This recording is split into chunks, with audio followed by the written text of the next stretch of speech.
Right, we are now live, Chair. Thank you. Good afternoon, everybody, and welcome to our SACRE meeting. Really wonderful to know you're all here, even though I cannot see you all at the moment. And especially want to welcome our new members. We have Samuel Hilsenrath, who's our Jewish representative, and the Reverend Ray Goddess, who, I need to be corrected, is he our Methodist representative? Lovely. And although he can't join us today, we do have a young person who will be with us eventually. He's poorly today, and his name is Hayden Wade.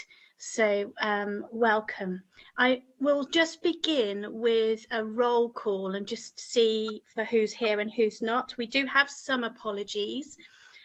So if you'd just like to unmute when I call your name and let us know you're here. Elizabeth Jenkinson. Here. Jeff Wheeler. Hello.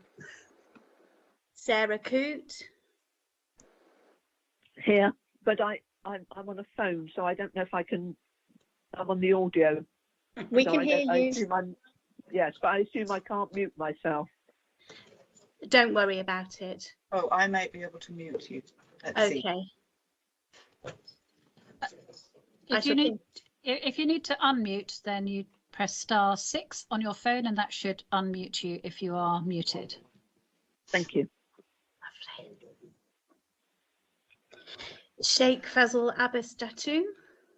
Yes, here. Christine Macmillan.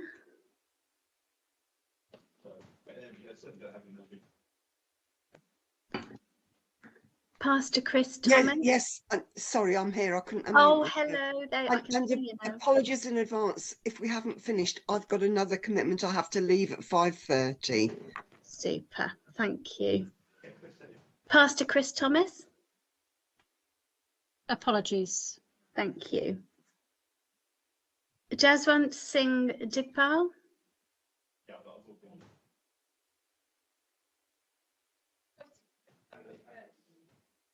Barbara Spielkarter. Barbara's just coming in now. Oh, lovely. Welcome, Barbara.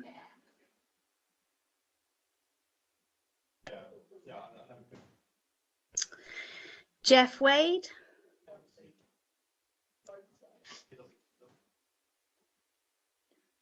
Moving on to Group B, Sue Bowen.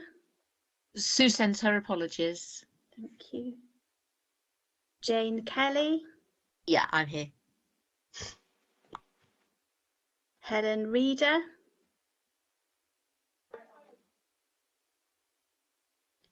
Carrie Lang.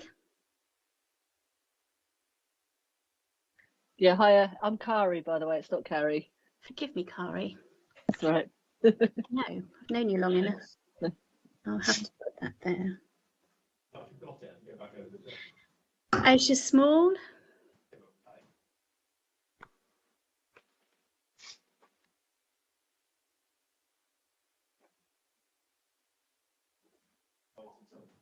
Debbie Lucas. Hello. Hello, Debbie. Ali Beechhurst. Ali no longer works in the local authority. She's moved roles, but I think we have recruited another head teacher to take her place. So I'll have to make sure that that person gets the details. Lovely, thank you for that. That's really worth it. Brilliant. And then Group D, Maria Cole.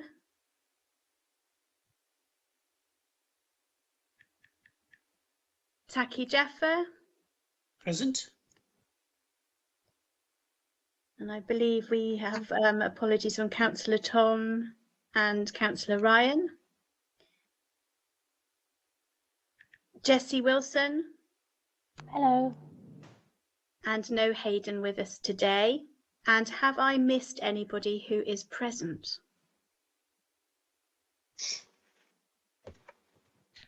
It's me, Debbie Anderson, Head of School Improvement for the local authority. Okay, let's make sure you're on the list then.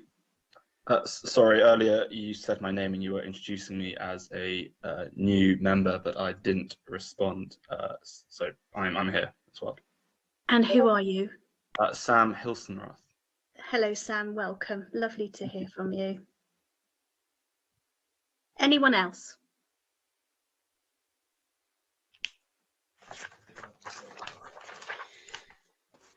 Okay. And with that, I think we've also covered the apologies for absence.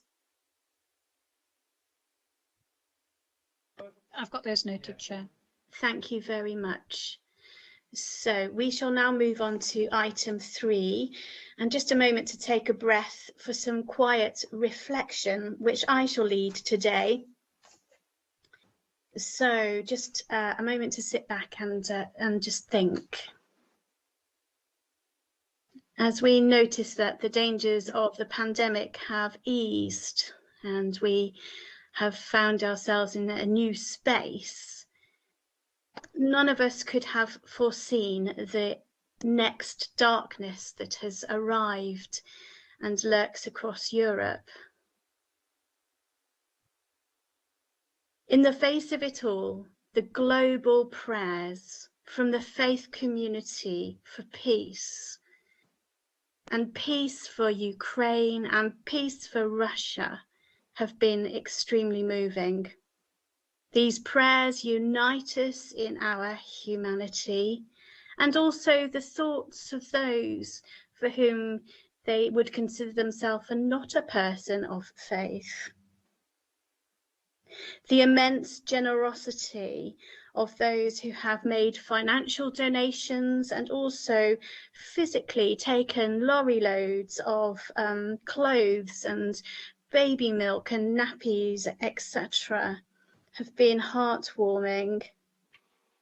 And they've gone to a place that is the edge of safety. And in our moment's silence, let's just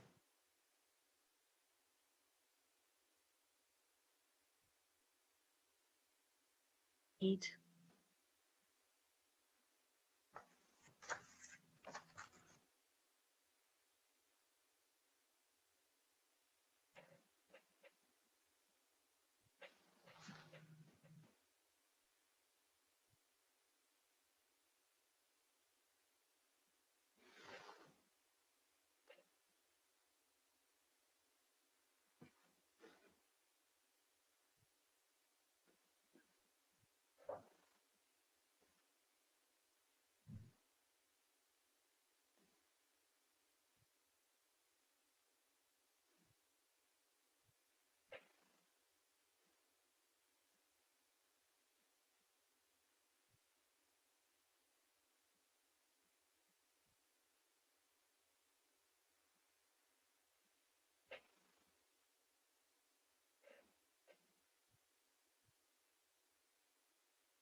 Thank you all.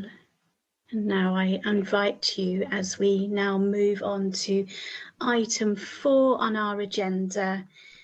Does anyone have any declaration of interest to declare?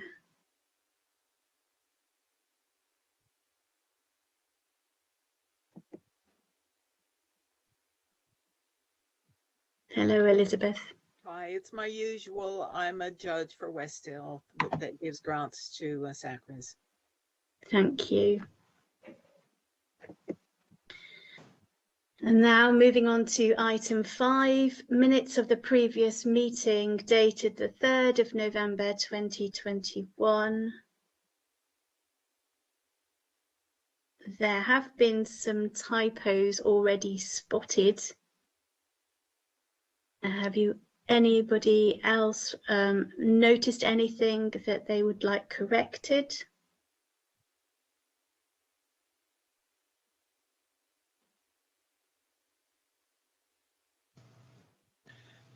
Chair, I'm seeking a point for clarification, please. Please say that again. I'm seeking a point for clarification, please. Yes, please do. I remember it was in the meeting, the conference for the revision of the leaving difference, where I put in a suggestion with regards to moving the dates for the exercise to be carried out. So I'm just seeking clarification that those am I right, and not in these ones which we are going through today. Is that Pat? Could you comment upon those?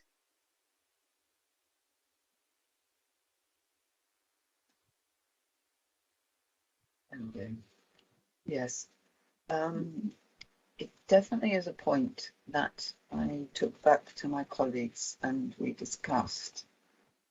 And this may be a matter arising, really. Shall we attend to it in a moment when it is in these minutes that what you raised is there. If I could address it in the next item when we look at matters arising, it's important. Thank you very much. Okay. Yeah, thank you. So just for clarification, is it recorded in these current minutes which you're going through? Let's just check.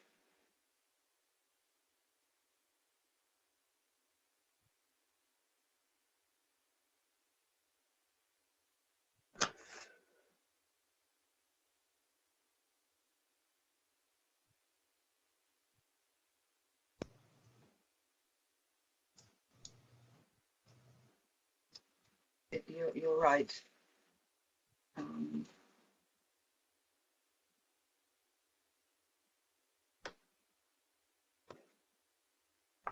I think that would have been recorded in the agreed syllabus conference minutes.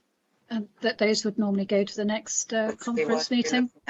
We won't be looking at again until 5 years' time, or 4 years' time. I'm wondering if we could raise it under matters arising, although it's not exactly matters arising, but and we could record something, which I've got a proposal for. Would that be acceptable? Yeah, thank you. I think that will be very much in order, so that as part of matters arising, it gives some sort of action plan for you to drop your timetable rather than waiting for confirmation of the minutes for the next conference, please. I agree. Mm-hmm. Thank you so much for reminding us, because that's really important. Thank you. Okay, so before I move on, are you happy that this is a true record of our last meeting? And would somebody like to propose them, please, by raising a hand? So Elizabeth Jenkinson and someone else to second them. Thank you very much, Sheikh Fazal.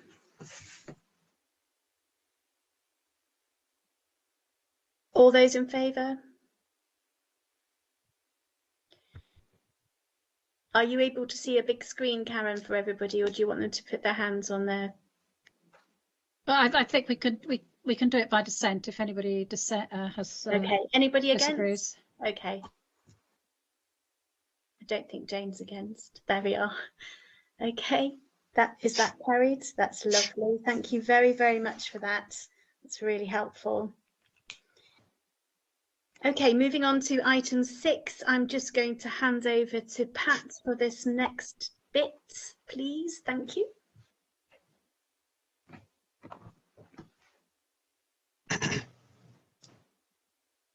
So with regard to matters arising, I think Sheikh Fazal raised the issue at our last meeting, but it was about the timing of agreed syllabus review.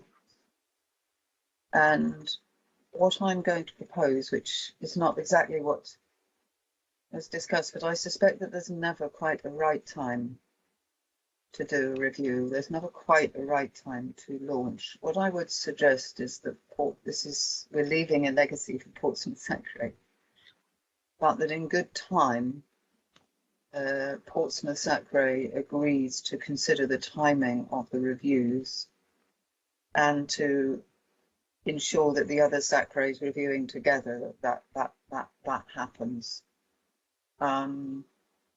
So what we're talking about is the publishing of the next agreed syllabus in a timely way to give schools a chance to get it implemented.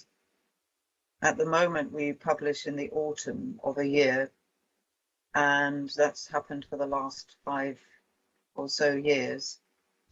And that means that it's never ready exactly for a September. So the question will be, would it be better to publish a syllabus in the spring term, allowing a whole term and a half for implementation ready for September, or would it be better to publish? This is basically the consideration, I think, that Sheikh Fazal very sensibly raised for us.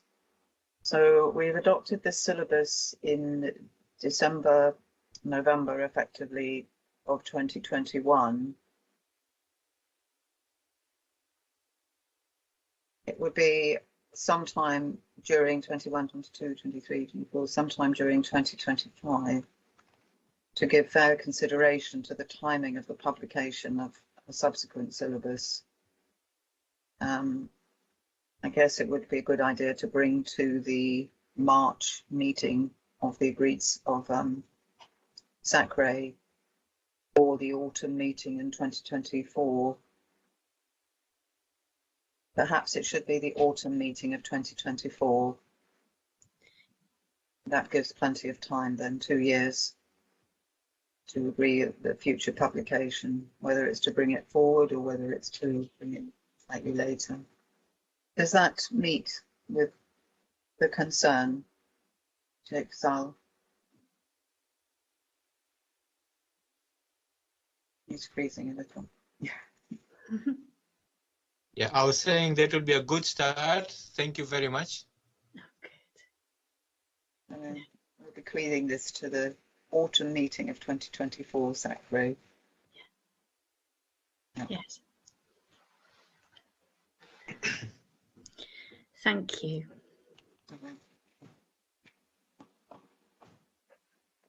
Back to you, Sam. Okay. And another matter arising for minute number 26, the election of vice chair.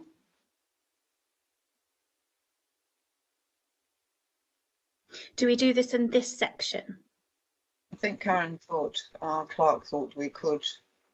I mean, what we can say that we have received a serious expression of interest to take the position of vice chair.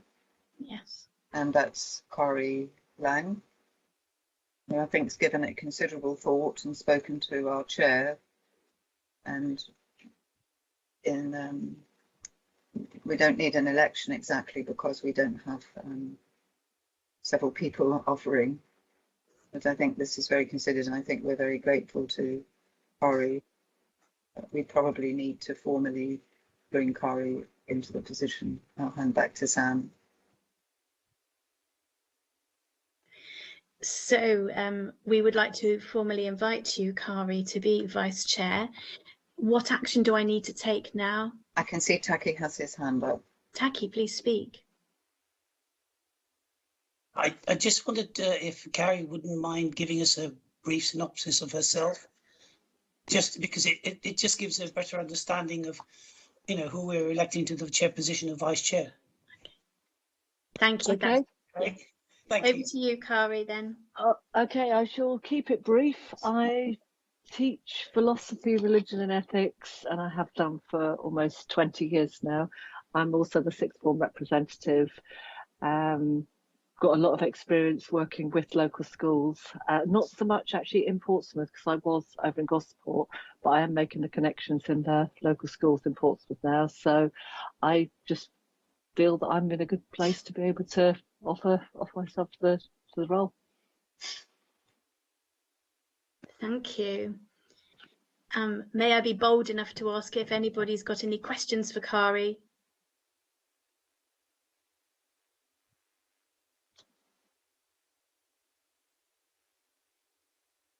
Well, we welcome you and thank you so very, very much.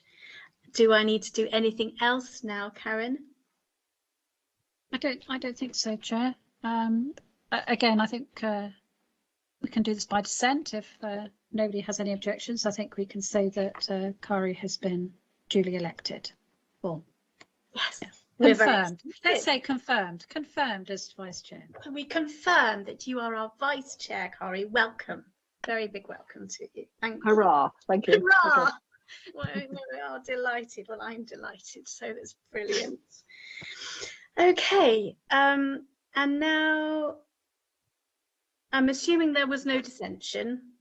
Nobody's waving their hand to say they are against this moment. So we'll carry on and move to number 7, any membership updates. So I think everybody has had the membership report in their information pack, and we have, as it says here, that we have SACRE is made up of 4 groups, and Group A, Group B, Group C, Group D, and SACRE also has some co-options. We are still looking for a representative from the Catholic Diocesan Office, and we are still looking for Buddhist and Hindu representatives into Group A. And I think now we have our new clerk in place, and chair and vice chair, and we're going to put our heads together and make a point of looking outwards to recruit those positions, which are very critical in such a multicultural city as Portsmouth. We're also seeking, I think, an additional teacher representative. We need to just check that everybody, we've had some people in that group that haven't been attending, and we need to just check that they are still there in school. So a little bit of housekeeping in relation to that. However, we're delighted that we now have our student representative on SACRE, and we're sorry that Hayden isn't able to be with us today. We have got a standing agenda item now in relation to that, so we'll defer to Gcse in relation to that later on. But of course, we're delighted to welcome Samuel to our meeting. This is marvellous, and also to Reverend Ray Goddess. So this is fabulous.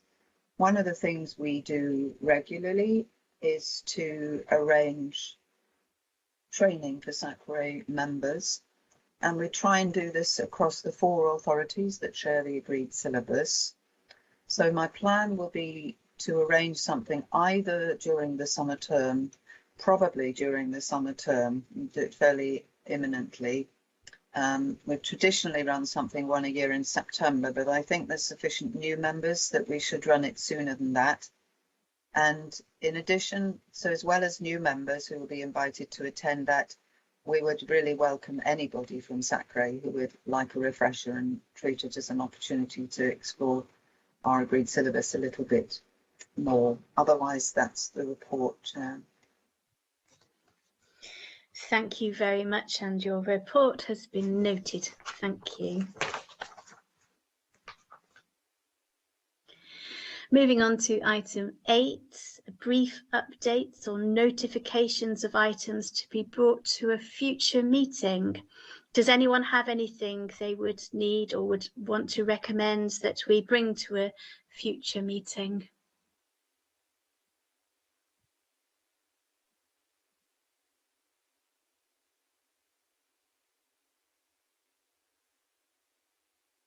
I'm assuming that no hands have been raised, and the silence might suggest on this occasion that there are no new items.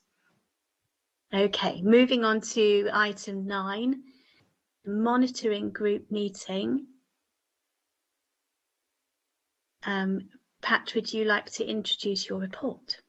So monitoring, SACRE has 2 major responsibilities. One is to ensure that there is a locally agreed syllabus, but the second thing, a very important responsibility, is to monitor the effectiveness of religious education across the authority.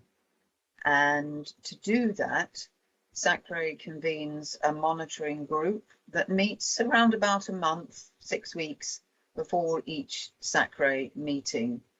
And the group is fairly informal, but it includes representation from all of the 4 groups.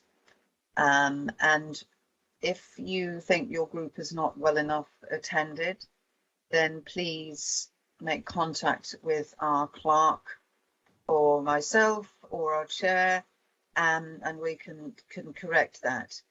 It's an opportunity outside of the main SACRE meeting to interrogate a little bit more carefully how things are going, whereas in this meeting we would never mention, for example, the names of particular schools. In the group, it's not a public meeting, and we can discuss things in some depth. So we have a regular number of things that we look at to monitor. But first of all, one of those is the Gcse examinations, and consideration of the Gcse religious studies examinations normally forms the first part of our agenda. And as you can see in this, we were discussing at our recent meeting the provision that's being made for the summer examination series. This is important because for 2 years we haven't had any data to look at, because the GCSE has been awarded on the basis of teacher assessments, and the Department for Education were very keen to make sure that there was some, if you like, I guess, pressure taken away from schools a little bit, so that the data in relation to GCSE examinations grade awards was not made public. Whereas in the autumn, we will have data again to look at. And you'll remember our concern is that although schools who enter children, young people for GCSE in Portsmouth tend to achieve well, as children, the young people achieve well, our concern over a number of years has been the small number of entries in relation to the population that are eligible to enter. And our question, since religious education is statutory Key Stage 4, the GCSE years, our question is what opportunities are young people in Portsmouth having to study high quality religious education across the authority. And of course, in the autumn, when we've got the data, we'll be able to resume that conversation once more. The examination series is going to be exams, that's the intention, and schools are preparing themselves for that. Now, Debbie Anderson, who's responsible for religious education in one of our secondary schools, attends that meeting, but we know that this has been a very pressurized time for teachers. However, we also considered on this occasion, excuse me, I'm looking to my papers that are on another screen here, and we acknowledged that there had been 2 major, very successful conferences that were open for attendance to Portsmouth schools. We were pleased about that. So those took place. If you know of teachers who may be interested to still catch up, there is a half-day course that is being offered in June, and we put the date of that meeting, that course, in the minutes, I think, and we can encourage schools to attend. But across all of the authorities, Portsmouth, Southampton, Hampshire and the Isle of Wight, over 350 schools were able to attend across the 2 events, which was really amazing in terms of the interest. Debbie Anderson here arranged, I was able to offer a brief input into head teachers event, and Debbie, I think you've offered something for governors as well in relation. That's so, yeah, this is nodding. So we've been seeking to give as much coverage and support for the introduction of the new syllabus. One thing we do need to note, though, is that we are going to make a very small adjustment to page 3 of the syllabus. Although the wording was exactly the same as in 2015. We don't want schools to misled at all to the fact that they really need to attend also to the Ofsted handbook. So it's not that Ofsted aren't interested in the locally agreed syllabus. So that adjustment has been made finally today, and the slightly adjusted version will be what's uploaded onto the Portsmouth website. It's a minor thing that doesn't affect the substantive work of the syllabus. So it doesn't need anything else then. You can see the rest of the thing is that we are going to examine websites. So we are in production of guidelines for the schools for their websites, and this will be shared with you in the minutes of the meeting. When it comes to June, when this has been circulated to schools, we will be asking for offers of people from SACRE who would be interested to help us with some monitoring of the website. So this will be SACRE. We received an update on professional educational opportunities that are available for teachers, and we also considered Ofsted reports. The Ofsted reports are now written in such a way that they're intended really for parental consumption. So they contain very little detail, in fact. What they do indicate is where a school has had a deep dive for a particular subject. And we noted that there haven't been any deep dives for RE during the period that we were looking at. So we just have to keep looking at that.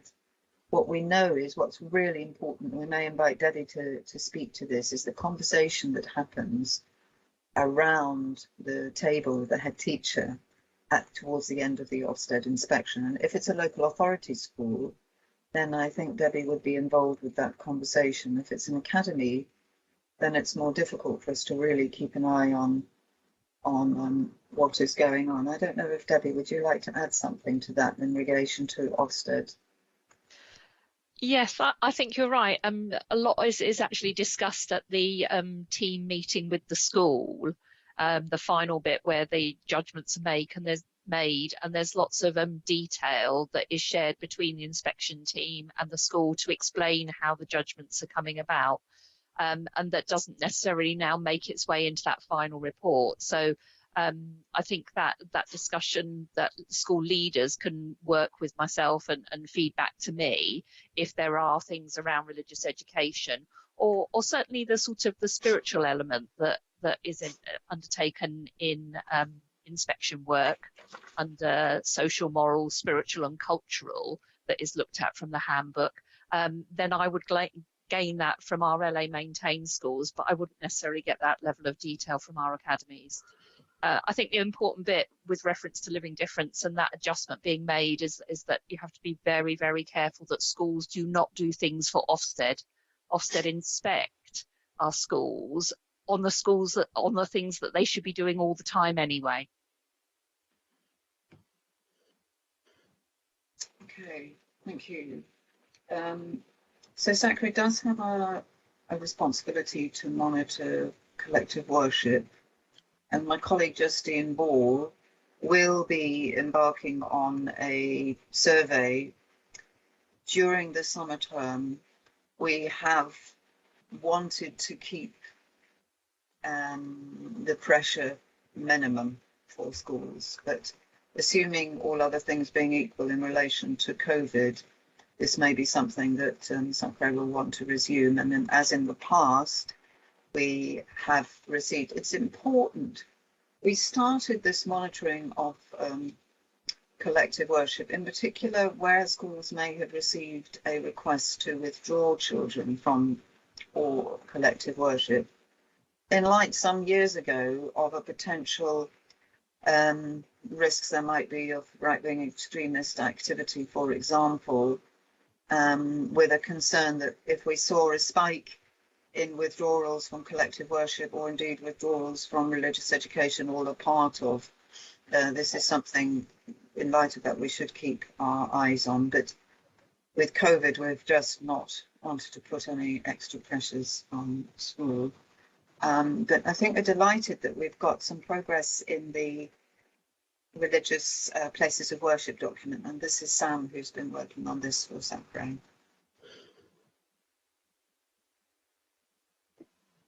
You want me to speak about the document?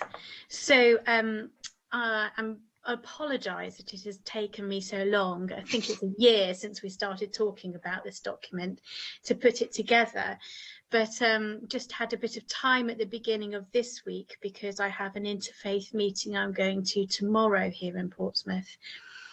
And the document I've put together, I have gleaned from a document that's been produced in many of the SACREs that gathered in London, but also put a nuance in our document, which will enable places of worship to think about the golden threads in living difference so that they can work together with the schools to provide perhaps the best experience as possible.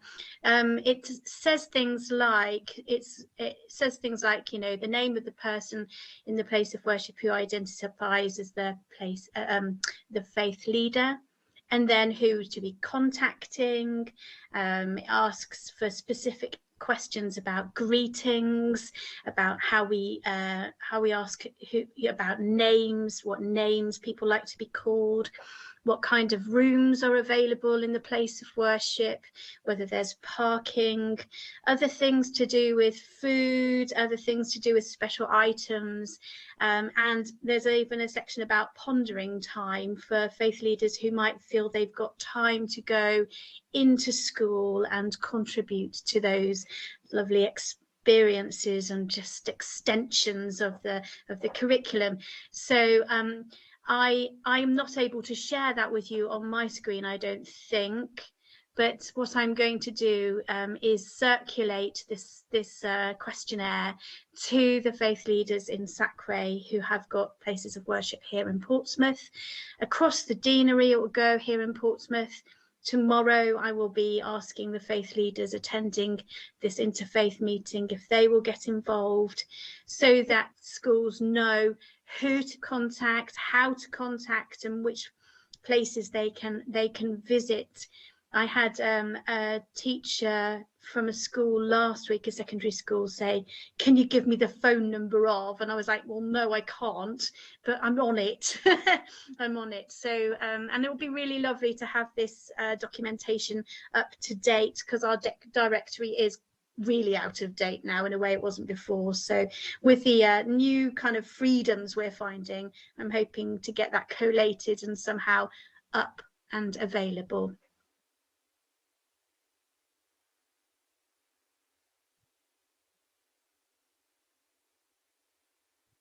I don't know if people have any questions about this. It's a fabulous project. It's one that pretty much everybody will be able to participate in, and it will be very useful for schools. My understanding is it's going to be uploaded as a digital document onto the Portsmouth website. I think Debbie's going to help, and we may be able, we think we can find somebody help do a little bit of formatting. Am I right, Debbie? I'll certainly make the right efforts for that to happen, yes. It just needs a bit of something about it to make it known that it looks like it's got a, you know, the Portsmouth City Council emblems on and SACRE emblems on. And I was thinking it could all be one big rolling document, but on this, it might be easier if there's clickable links for each place of worship or alphabetical. Might be easier for people to handle, but I'm really happy to have a conversation about how that would work if that helps. Okay. Do I need to ask any more questions? Does anybody have any questions about the things that Pat has said and Debbie and myself?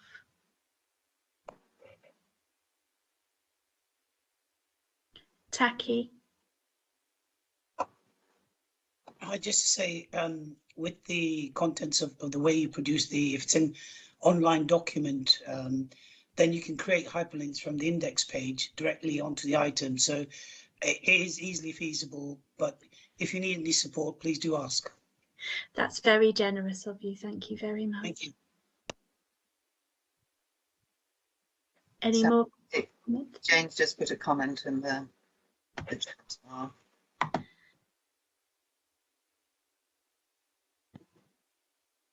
Thank you, Jane. That's very, very kind. Well, it's only useful if I actually get it all together and people actually fill it out and we get it going, but that's brilliant. Thank you. Any more comments? I just had a thought whether this would be a very nice thing for Hayden to take to the Portsmouth, the Council, sorry, COPS, the Council of Portsmouth Students.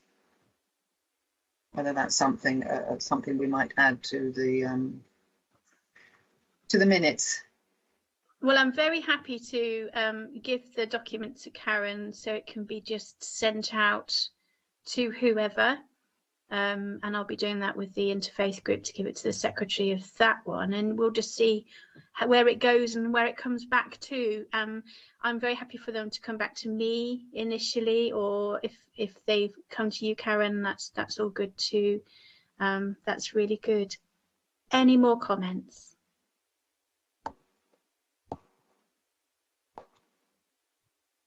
Is everybody happy with what they've heard and with the reports? Hello, Taki. Apologies, but it's just a thought that maybe the COP team might be able to look at this document and, excuse the word, but update it to a more younger audience-friendly document. It's just a thought. Well, I mean, honestly, I think that's a brilliant idea. I've just put some boring old tables, spreadsheets onto a Word document. So however it comes out, it's ours, and if we own it and it looks brilliant, that's very exciting. Because I think the creative minds of the youngsters are very, very powerful. Yeah, far more than mine are. Yes, No thank comment. you. What a great idea. What a great idea. I'm sure Jessie will have a comment about that.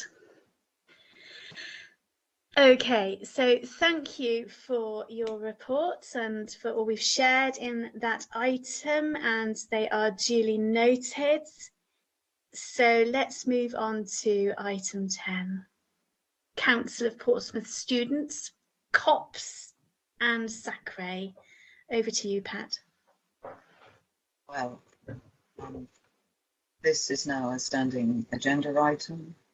We're delighted that we've been able to make an appointment from COPS, and the Unlock has breathed new life into that again, that I really would like to hand over to Jessie. Thank you. Thank you. I've put some slides together, so I'm really hoping that I'll be able to share my screen. However, I'm not very hot on Teams, I'm afraid. So hopefully you can all see those slides. It's there. Yeah, lovely. Fabulous. So yeah, this was just a quick few slides I put together to introduce you all to Unlock and the Council of Portsmouth Students, and then to Hayden as well, who unfortunately isn't with me. We're both unwell. I'm working from home, and he is resting up at home. But just to kind of give you a little bit of who we are. So Unlock, if you haven't heard of us, so we were founded in 2013.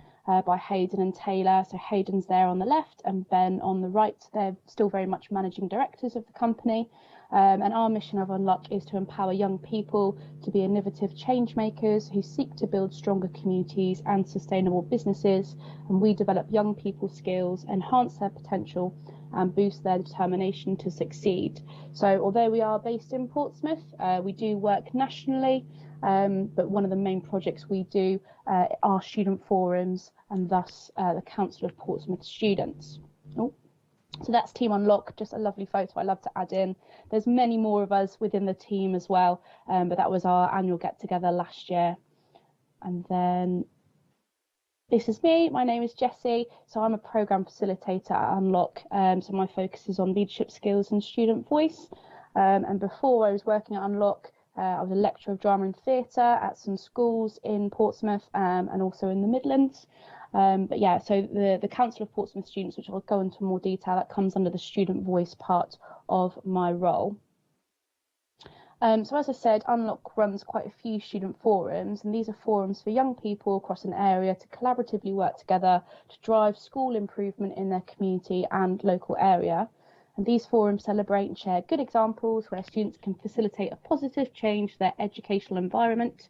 They also act to help young people identify and create an action plan to generate more positive changes in their school, college or institution.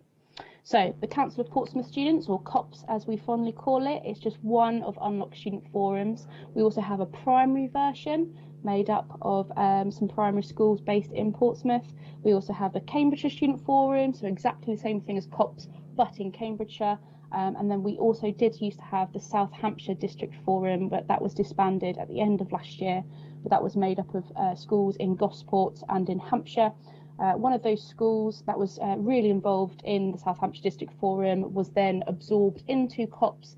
So although they're not quite in Portsmouth, they are still kind of ongoing with student voice. And each forum is bespoke to the area, the institutions involved and the student representatives who wholly shape their forum.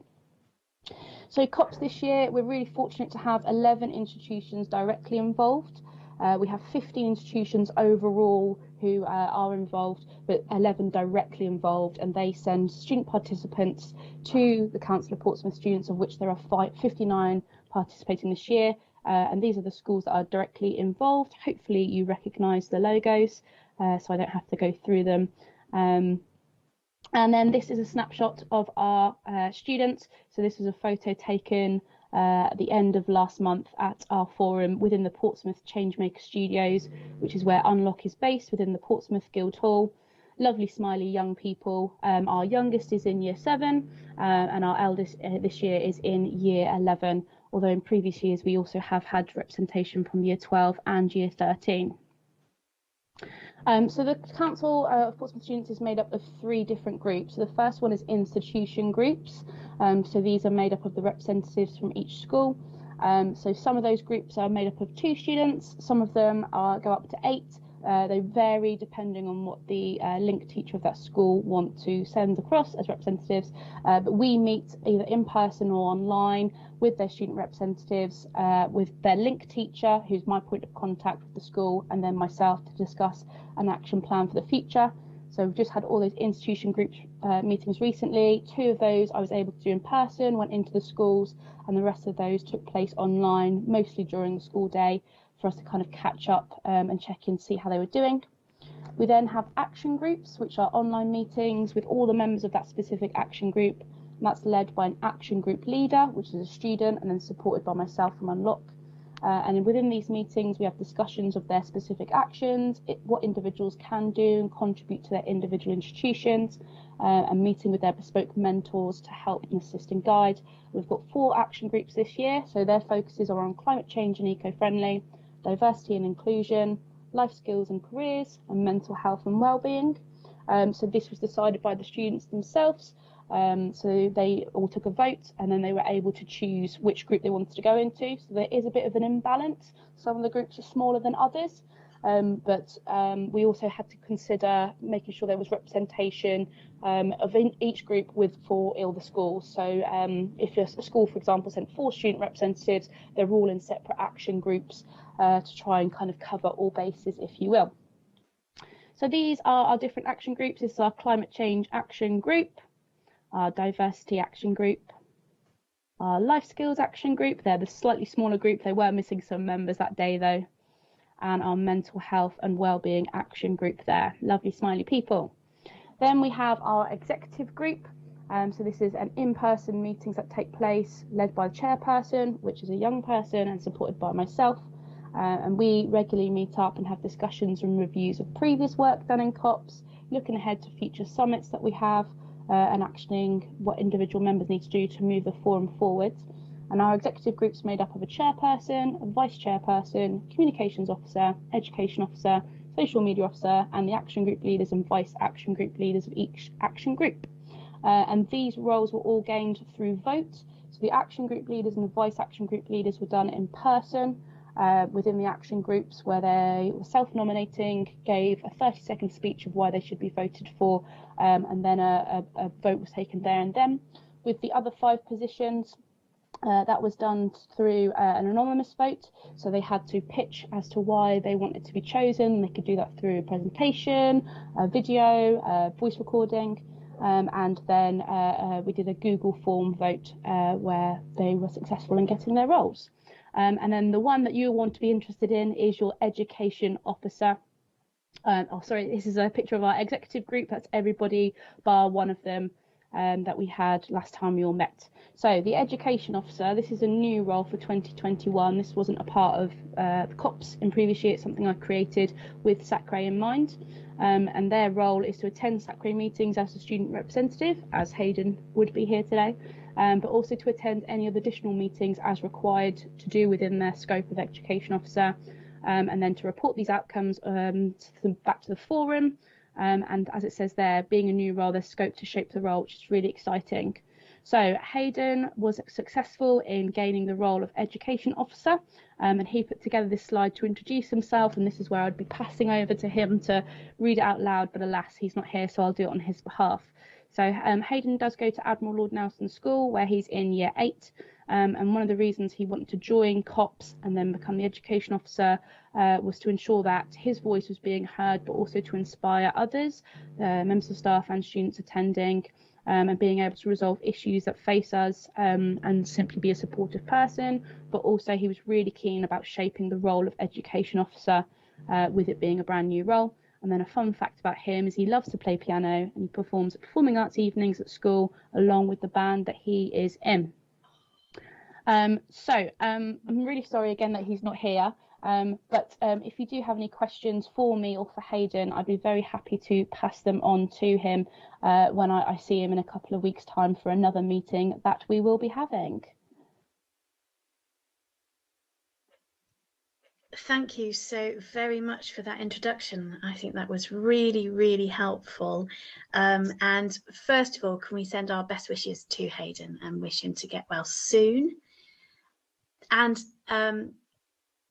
I'm just about to invite the first person with their hand up to speak, but if you do have something you'd like to ask or any questions, do ask them. And Taki, you are first. Thank you. I just want to take this opportunity to say to Jessie and her team that from what I've seen there, I love the opportunities being given to the youngsters to actually partake in meetings, conduct meetings, and that is such a powerful training ground. And I think that will stand them in good stead in the future. I really encourage that, and I wish you well. And you've just proved my belief of creativity, so keep it up. Take care. Thank you. Thank you very much, and may I be so bold, I think we do have an action point for Hayden already, but anybody else before I go to that one, anybody else, any comments, questions, ideas?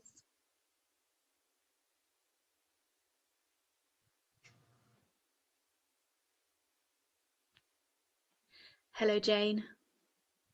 It sounds really good, Jessie. I think you're doing a great job with them. I was interested in the primary group. Can you tell us any more about what they're doing? Yeah, I certainly can. So it's a slightly slimmed down version of COPS, if you will. That's something I'm looking to bring about some change to.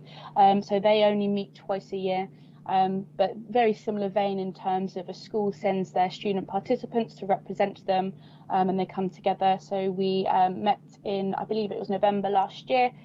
We had 3 schools attending in person, and it's very much about promoting student voice. So a lot of these students are already involved in student council, bringing about change in their school, their community, but also at home, and as individuals. And then I'm really looking forward to meeting them again in a few weeks' time to kind of get a bit of an update. So it's more, I suppose with this one, we're supporting the school to bring about some change with the student voice, whereas with the COPS ones being a bit older, they're bringing about that change, linked still to the institution, but they're very much doing that off their own backs. What I'd love to happen one day is there really to be a legacy with primary COPs where we're seeing the same students starting off in primary COPs and then going all the way through, and oh look, they've graduated up to COPs and here they are, and they're still bringing about that change, and you know, we're already empowering them with that student voice. So fingers crossed. Yeah, it sounds great. Thank you. That's an exciting vision there. Anybody else?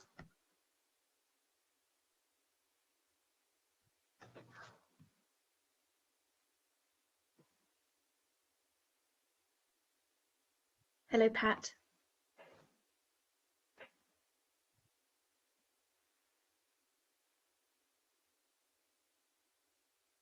I wonder. One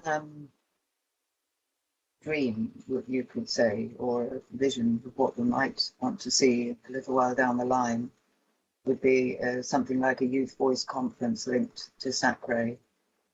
And one of the things, of course, it's Hayden's role, not us to tell Hayden. But had he been able to be here, although I know Jesse's going to meet with him, and to feed back what the work of SACRE is, of looking after religious education. You know, if there were to be at some point perhaps a subgroup of the education committee that was particularly interested and engaged with looking at religious education across the authority, with young people representation from a number of schools. And it's a wonderful opportunity for some synergy, if you like, backwards and forwards. And it may have been that Hayden would have had some things he wanted to bring to us, but hopefully he'll come to them.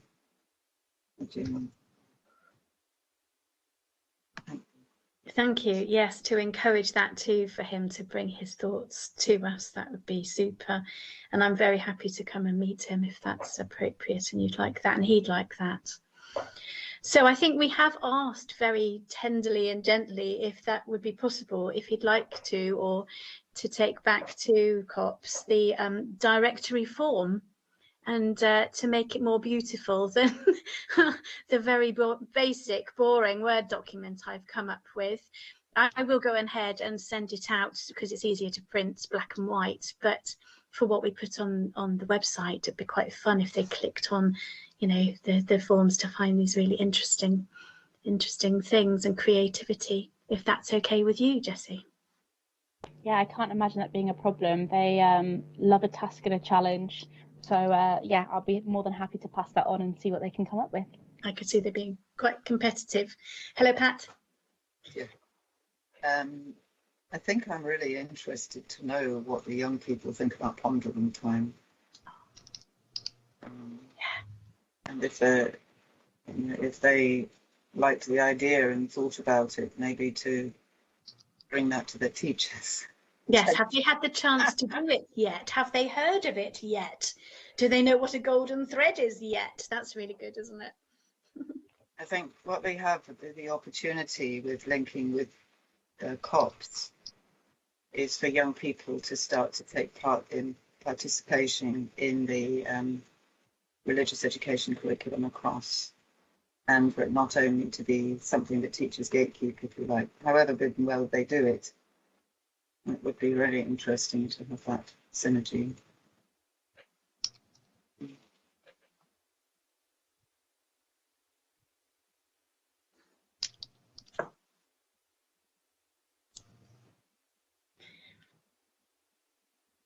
Hello, Taki.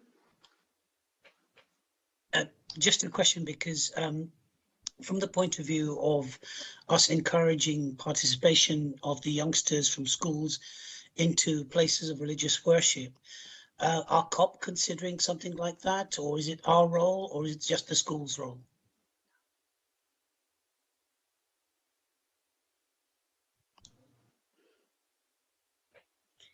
I'm not sure that's my place to say.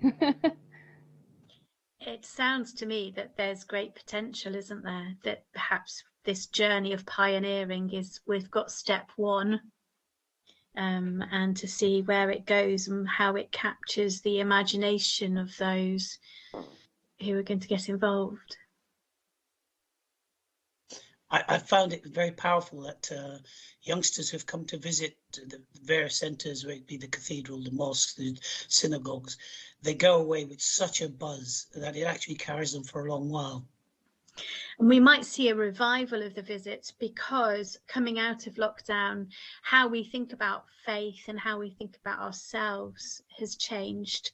And I noticed even just with St Nicholas Church, I've had more interest now in learning and knowing than have seen before. So we'll keep that question, Taki, as we move forward. Okay, any more comments?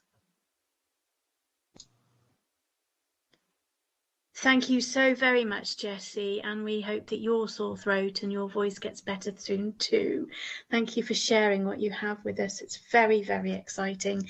Let's move on to item 11, national and local updates on religious education.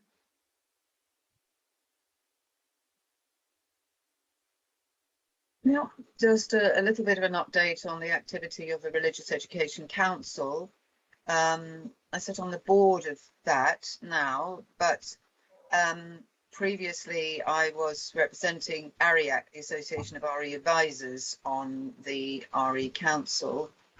The RE Council is an umbrella organisation that has its membership. It's a membership umbrella organisation, and it may be that the body, if you're from Group A or Group B, your particular body is likely to have representation on the RE Council.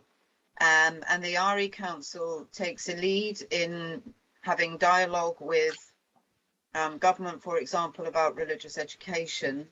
And also it was the Religious Education Council that initiated the Commission on RE. First of all, the Commission of 2 years reflecting on the situation of RE, and then the publication of the report in 2019 that we're all feeling the ripples out of, and definitely was taken into account when we were reviewing Living Difference, what became Living Difference 4. So it's an organisation I just wanted to bring to our agenda to alert you to the fact it exists, and it's a chance for you, whatever organisation you might be connected with, if you're in Group A, to contact and then see how is your representation on the RE Council, and then we can have some sort of interconnected feeding back. One of the things the RE Council is doing in light of the Commission on RE is developing some frameworks for future agreed syllabuses, and there is the opportunity now for people to bid in to devise some of those optional frameworks. Now all of it will be optional and none of it will be ready before 2024, so this is very much sort of future planning, but it's something to be alert of, to be alert to when this syllabus comes up for review in the future. So that's the RE Council, and also suggesting that you make contact with any national body that you've got connection with to see whether your body is represented on the RE Council. It probably is. The second thing to talk about is in relation to SACRE, and for our meeting to appoint somebody to represent this SACRE at the annual general meeting of SACRE, which is going to be in Birmingham. Just before, I think it's Elizabeth knows in her involvement with SACRE a little bit more about the conference. So if that's okay, Sam, we could invite Elizabeth to entice somebody or a couple of you about the conference. Yes, please do, yes. Well, actually, there's some exciting news.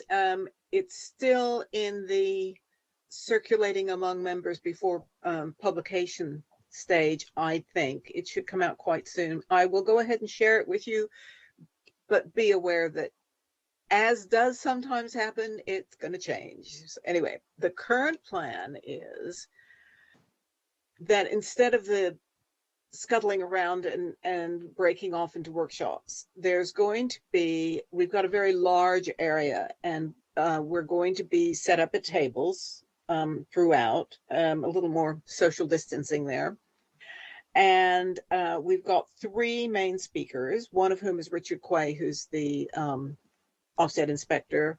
One was going to be Sarah Lane Cott, who's the chair of the REC, but unfortunately she's having surgery and they've recommended she not try and trek to Birmingham. So Ed Paulson's going to be speaking, and David Hampshire, who used to be a chair of SACRE and is very involved in interfaith stuff. And we're going to basically have discussions at the tables, and there will also be the AGM and lunch and all sorts of food. And then on following evenings, I think it's over a period of a couple of weeks, you'll have a choice of 2 workshops that will be online. And so you're getting a lot more time for your money. And it's going to be held at the Burlington Hotel, which used to be the Midland Hotel. And I stress this because, in fact, I'm sure it's a listed building, and it's got Midland Hotel engraved on it. And so you see that before you see the sign that says Burlington Hotel. So don't be confused. It is literally across the road from the New Street station. Do be careful crossing the road because there are trolleys. And what else shall I tell you? New Street Station, that's important. And can I think this may or may not be the appropriate time. Just the date, I think we don't know. Oh, sorry, Monday the 23rd of May. Yeah. Yeah, and I just wanted to mention, I almost raised my hand about it earlier, is when you're going to be doing the training for SACREs. I think a lot of what your training is, Pat, is in addition to being on a SACRE in general, it's on specifics about living difference, etc. However, and we have subscribed, SACRE has been doing a lot of online courses.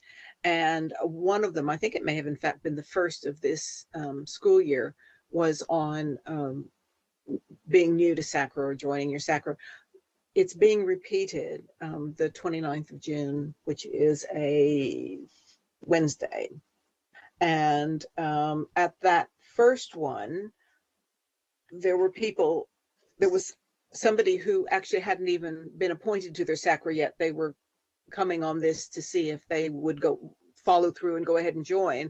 And there was somebody who had been on a SACRE for 18 years. So it's a very wide range. You're going to fit in there somewhere. It's free, and please come. It's from 7 to 8:30. Yes, and more information will be available about logging in closer to the time. You do need to book in advance. And I don't know if there are any questions about anything to do with SACRE.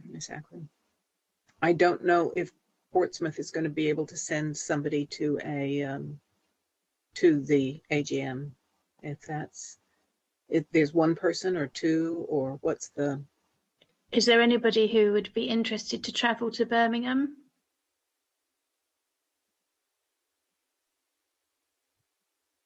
Should that be something you would like to do between now and then? I'm sure. I will look at it. Birmingham's really easy for me. I know where New Street Station is. It's an old stomping ground from childhood, but it just depends how it fits in my church work. Sure.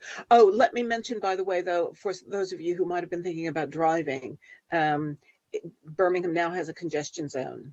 Yeah. And so it has to be booked in advance and arranged in advance, and it's rather complicated. And my personal recommendation, if you do want to drive, is to drive to a station outside of Well, I've got a family outpost from Birmingham, so if I do get to go, I can just get on the train and just go walk at both ends. But as I say, I can't promise it, because I just don't know what's going on. So if you are saying that again, you can always send me if nobody else. Well, exactly. But if somebody else wants to be the intrepid explorer and go up to the Midlands, which I could recommend, then let us know.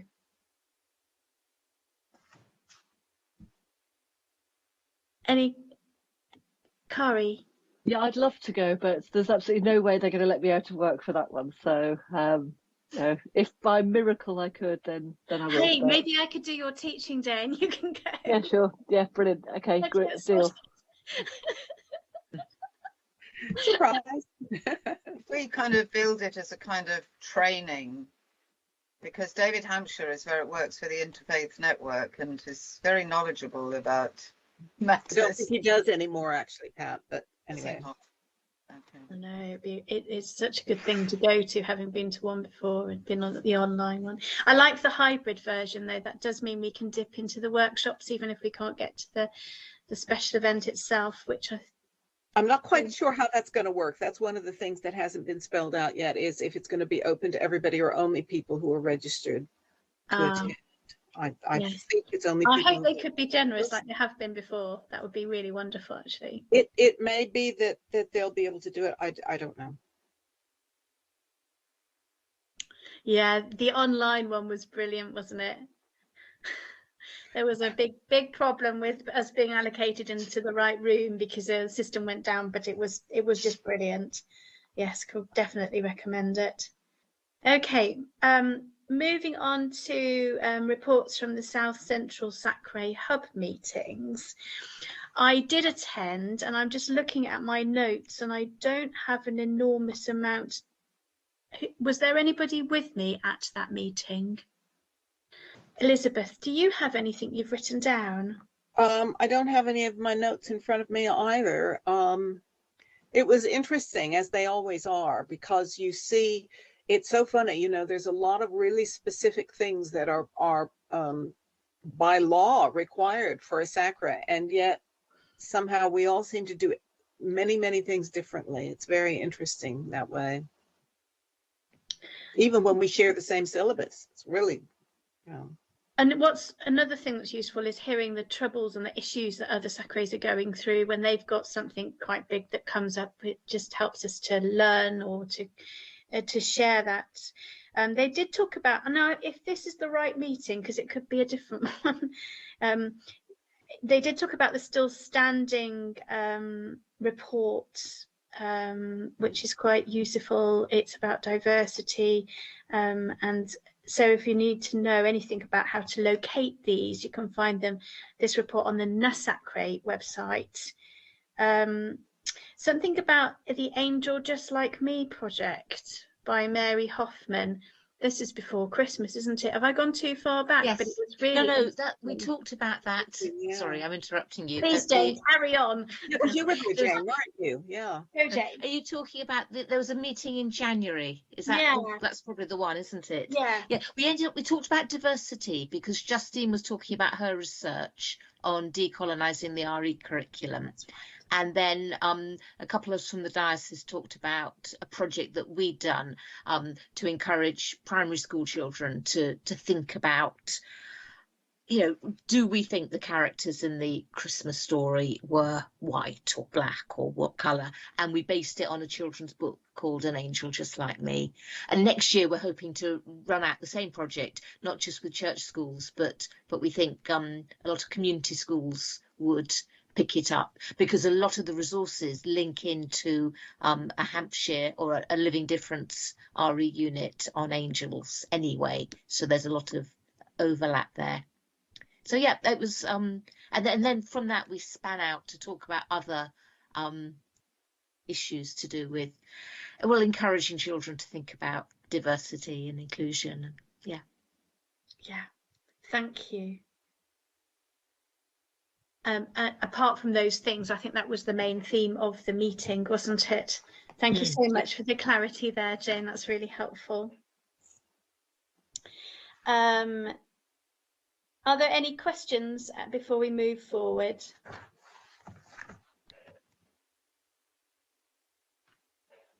No. Okay. And moving on.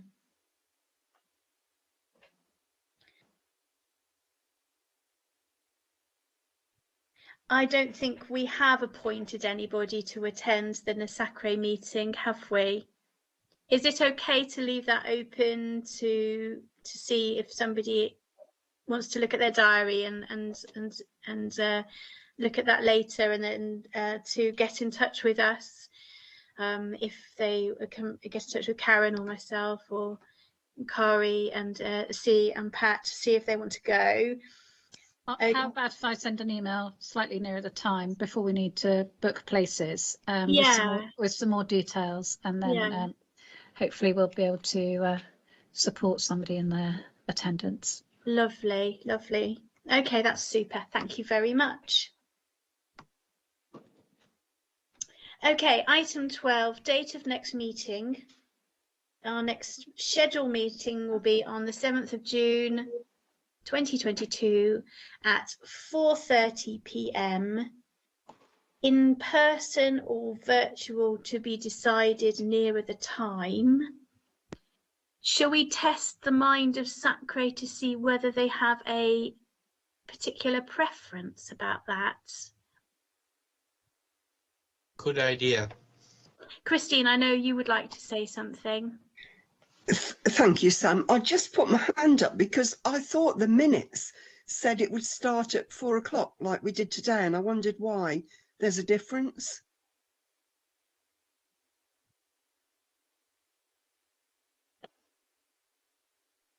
So it says 4:30 in this particular document. Yeah, but that's different from what was minuted at our last meeting, and we started today at 4, didn't we? Yes, we did. Before the pandemic, did we start at 4 and then have a full meeting at 4:30, or am I making that up?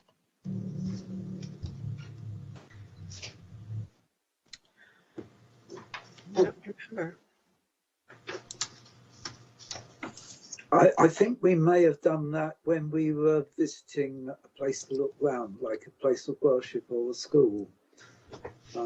While I have your attention, can I just offer a personal preference that if it's at the Guildhall with its appalling problems, I'd rather attend virtually, but that if it was an interesting place of worship or school, I'd be very happy to attend. As I understand it, we only use Guildhall for official business, so it would be really lovely to get back to visiting places of worship and schools again, wouldn't it? Hello, Jane.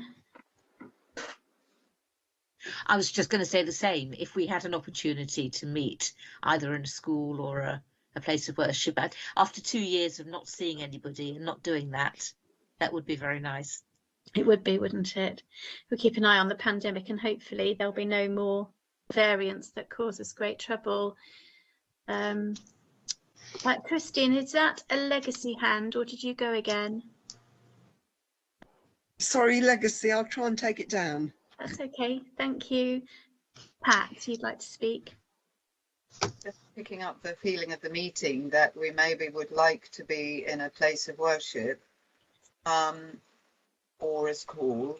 Could I suggest that if that's something that you might feel able to offer or recommend, that you make contact with Karen or Sam or Kari as soon as possible, and that we look into arranging that for the summer meeting, bearing in mind that anything still could happen with the pandemic, and that we know that we can surely return to virtual meetings should we need to. But that's what I'm hearing, the sound of the meeting. I've got one other thing I'd like to say before we wrap up as well. That I can read that. Okay. Kari, you'd like to speak? Yeah, just to say, it's not the most exciting of buildings, but I could offer Portsmouth College if no one's got anything more exciting, and there's lots of parking. And if we come to you, I think after all the times we've asked you to travel out, that would be very nice, wouldn't it? Make it easier for you. So yeah, entirely up to you though. But I'd personally rather a nicer building. It's yeah. So up to you. Yes, and I'll see if St Nicholas Church is free. Thursday afternoons are not a possibility of St Nick's at the moment, but you're very welcome to come to us. Okay, are there any more hands up? No, brilliant. Okay, so be thinking about that. I think it would be very exciting for us to see one another if we can. Okay, Pat. So I'm thinking this is the last thing, but we haven't mentioned that Lisa Gallagher gave birth to a little one. I think Karen has got more information about that. But it would be nice, I would have thought, to minute our congratulations and send. Were we together, you know, we would have signed a card and all that kind of thing, wouldn't we? But you send our good wishes somehow, some way to her and to baby and to family. Yes, I will certainly send that on to Lisa and her, Can we send new baby boy. Can we send something to her?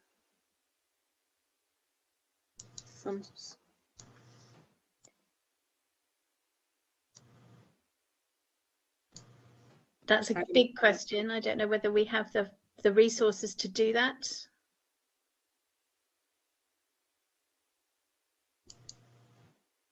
I don't know. There's there are online cards. So maybe one of those that you personally sign. And Jane has just suggested something brilliant. We could send Karen messages, send you messages, Karen, and you could copy and paste them into a card to send on to her.